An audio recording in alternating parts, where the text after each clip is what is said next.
বলুন। আমার নিজের ব্যক্তিগত অভিজ্ঞতা, ব্যক্তিগত এমনি ঘুরেছেন যে কোথায় কোথায় সব?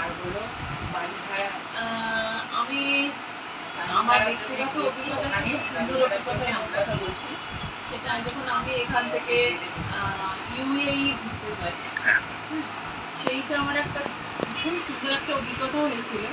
সেটা হচ্ছে আমি একা গিয়েছিলাম এখান থেকে, মাস্কাট গেছি আমি এখান থেকে। প্রথমে দিল্লি, এই বম্বেতে আমার লেআউট ছিল অনেকক্ষণ। সেখান থেকে তারপর আমি মাস্কাটের ফ্লাইট চলেছিলাম। এবং যখন মাস্কাটে গিয়ে পৌঁছই আমি, এত অসাধারণ, এই যখন আমি অ্যারাবিয়ান সিটা ক্রস করেছি, প্রথম আমি একটা সি ক্রস করেছি, যেটা প্রায় 3.5 ঘন্টা লেগে যায় শুধু সিটা ক্রস করতে। কারণ আরবের এদিকে হচ্ছে দুবাই, পাশে হচ্ছে ইউএই। তো ওইটা আমার ভীষণ ভালো লেগেছে। ওখানে পৌঁছানোর পর, মাস্কাটে পৌঁছানোর পর সেখানে আমি প্রায় 1 মাস ছিলাম। আফটার দ্যাট আমি যখন দুবাইতে গেছি, তখন আমি বলেছিলাম যে আমি ফ্লাইটে যাব না, অসাধারণ scenic beauty Muscat to Dubai.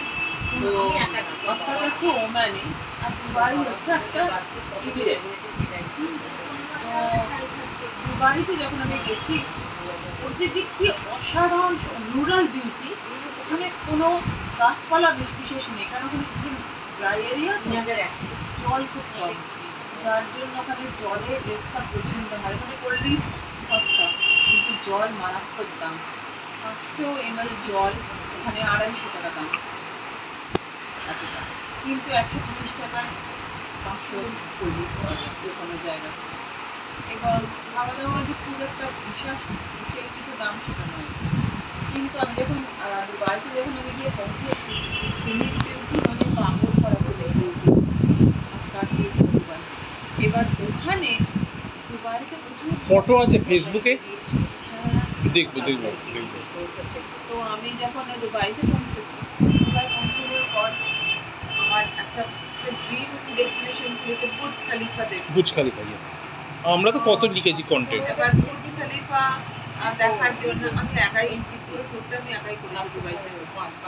তো হোটেল থেকে আমাকে পুরো অ্যারেঞ্জ করে দিয়েছিল হ্যাঁ। একটা গ্রুপ ট্যুরের তো খুব- সঙ্গে। আর সেখানে আমি যাওয়ার সময় towards Abu Dhabi. Abu Dhabi is a capital of UAE. Emirates এর একটা ক্যাপিটাল হচ্ছে Dubai. Abu Dhabi. Abu Dhabi শহরটা মানে অসাধারণ। আর দুবাই শহরটা সবথেকে বড় জিনিস, দুবাইতে সমুদ্রকে বেঁধেছে, যেটা মানে একটা মানুষের মানে ম্যানমেড একটা সিটি যে অত সুন্দর হতে পারে সেটা তার প্রত্যক্ষ প্রমাণ হচ্ছে দুবাই। সমুদ্র হার মেনেছে দুবাইয়ের কাছে, অ্যাবসলিউটলি ট্রু। সমুদ্রের মাঝখানে আলজুবেরা, আলজুমেরা, yes। অত বড় একটা হোটেল যা সারা ইউটিউবে পৃথিবীতে দেখেছি। বিখ্যাত। হ্যাঁ। এবং ভাসছে এর পুরো টাইপের। পুরো আছে আলজুমেরা। পুরো মানে বিচ তৈরি করেছে সমুদ্রকে বেঁধে দুবাই। বিশাল বিশাল বিচ করেছে যেখানে বড় বড় হোটেল উঠেছে সমুদ্রকে বেঁধে। মানে এটা একটা আমার কাছে একটা দুবাই যেতে খরচা কিরকম পড়ে?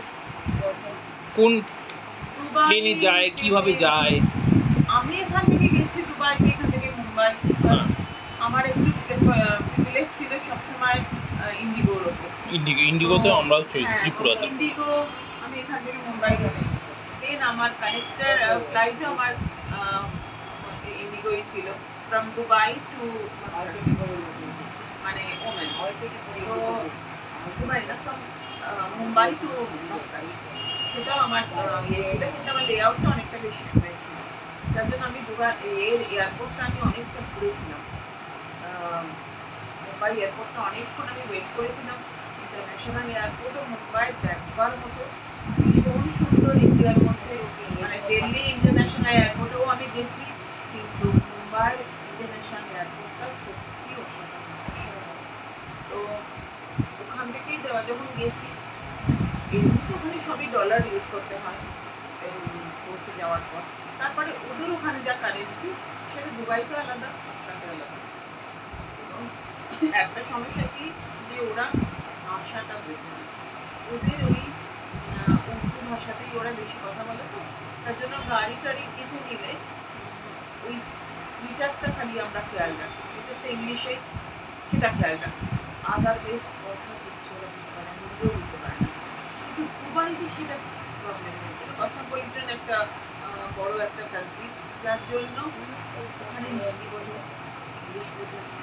ও আরেকটা জিনিস, এছাড়া সিকিম ছাড়া কোন কোন পাহাড়ে গেছেন, কিরকম কতদিনের ট্যুর করেছেন একটু বলুন। আমি একটু রিসেন্ট আমি ইউরোপ ঘুরে এসেছি। আমি ইউরোপে অ্যালপস সবথেকে বড় জিনিস। তারপরে সেখান থেকে আমি একটু বুঝিয়ে দিবে এটা কি কিরকম ভাবে দেয় না পরে। হ্যাঁ বলুন। অ্যালপস, তারপরে হচ্ছে সবথেকে বড় সেকেন্ড হাইয়েস্ট পিক। আর তার সঙ্গে আমি ইউরোপের এত সুইজারল্যান্ড থেকে শুরু করে এত বড় বড় যে কান্ট্রি, বিভিন্ন হিলসে উঠেছি, প্রচুর এনজয় করেছি। একটা হিল তিতলি, মাউন্ট তিতলি। কিরকম খরচা পড়ছে ওখানে ঘুরতে? ওখানে খাবারের দাম কেমন? ইউরোপে খুব এক্সপেন্সিভ, ফুড ভীষণই এক্সপেন্সিভ। আর ওখানে ব্রেডটাই বেশি চলে, অন্য কোনো আর ওরা খুব র জিনিস খায়। আমি বলছি না র মানে চিকেন র খায়, সেটা না। যেটা খায় ওরা ভেজিটেবল তো সমস্ত র থাকে, বাঁধাকপি কোচানো র, আচ্ছা ব্রকলি কোচানো র, সবই র, সব র থাকে। এবং packing, all packing, very safety security, কিন্তু র খায়। চিকেনটা ওরা লাইক মানে বয়েলড থাকে, কিন্তু হয়তো আমাদের একটু অসুবিধা হবে, কারণ আমরা ঠিক অত র ওরকম মানে রুড ওরকম ঠিক ওই স্মেলটা আমরা নিতে পারি না, কিন্তু দেয়ার হ্যাবিচুয়াল, ওরা ওটাই পছন্দ করে। এবং ওটাই ওদের লাঞ্চ। 3-4 রকম থাকে, তার মধ্যে অনেক রকম 2 রকমের চাটনি থাকে, আচার টাইপের 2 রকম থাকে, সেইটা দিয়ে ওরা ওই ভেজিটেবলগুলো আর ওই চিকেনটা দিয়ে খায়। আমি যার জন্য চিকেনটা নিতে পারিনি বলে আমি ভেজ নিয়েছিলাম, পনির থাকে।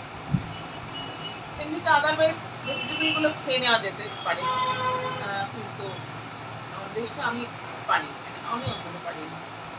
আর আদারওয়াইজ পিৎজা, বার্গার, ওখানে একদম আর ব্রেড, বিভিন্ন ধরনের ব্রেড, মানে এত অসাধারণ, মানে পিওর বাটার দিয়ে তৈরি ব্রেড, একদম তৈরি হচ্ছে সেল হচ্ছে, তৈরি হচ্ছে সেল হচ্ছে, মানে ট্রেন স্টেশনে, বাইরে, মানে অসম্ভব সুন্দর সুন্দর ব্রেড, আর ব্রেডগুলো দেখতেও ভীষণ সুন্দর। ফটো তোলা আছে, হ্যাঁ, দেখবো ফটো আমার দেখবো সব। তারপরে আচ্ছা, ওখানকার লোকজন কেমন? এই ধরুন ইন্ডিয়ান কত আছে, বা আপনি যদি ফরেনারদের সাথে কথা বলছি, কিরকম লোকজন কেমন, পার্সোনালিটি টাইপ কিরকম? দে আর ভেরি খুব মানে ফ্রেন্ডলি, ওরা বিহেভ করে, এবং ওখানে মানে ইংলিশটা বলতে ওরা চায় না, কিন্তু ফ্রেঞ্চ বললে ওরা বেশি খুশি হয়। কিন্তু আমাদের তো সেটা অজানা, যার ফলে আমাদের ইংলিশটা ইউজ করতে হতো। আর মেট্রোতেও ওদের ফ্রেঞ্চে লেখা থাকে, ইংলিশ ওইটা আমাদের একটা সুবিধা, কিন্তু ট্রেন স্টেশনেও তাই ফ্রেঞ্চ আর ইংলিশ বোথ থাকে। তো সেইগুলো, আর খাবারটার মধ্যে ম্যাক্সিমাম পিৎজা, বার্গার, এগুলোই দেওয়ার হ্যাবিটেড টু টেক। ড্রিঙ্কস তো ভীষণই, ওরা সবাই ড্রিঙ্কস খায়, আমরা সবাই জানি। তো আর ডায়েট, আমরা যেগুলো খাই শেক টেক এরকম ধরনের ডায়েট ফুড নেই কিছু? আইসক্রিম আছে কম, আর আমি একটা জিনিস দেখতে পাইনি, সেটা হচ্ছে পেস্ট্রি, ওরা ওই ক্রিম দেওয়া পেস্ট্রির ব্যাপারটা নেই।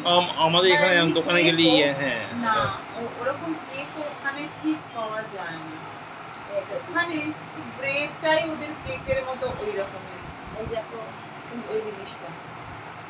তো এই জন্য আর মেন হচ্ছে ওখানে সব থেকে ভালো, নিজে যদি কিচেন থাকে যেখানে স্টে করবে, সেখানে নিজের মতো নিজে ম্যাগি করে নাও, খেয়ে নাও, এগ বয়েল করে খেয়ে নাও, ব্রেড দিয়ে সুন্দর সুন্দর, আর ভীষণ সুন্দর সুন্দর পেস্ট পাওয়া যায়, পেস্ট আমরা ব্রেডে লাগাই, এক্সিলেন্ট স্প্রেড, এত ভ্যারাইটি স্প্রেড, তো মানে চিন্তার বাইরে।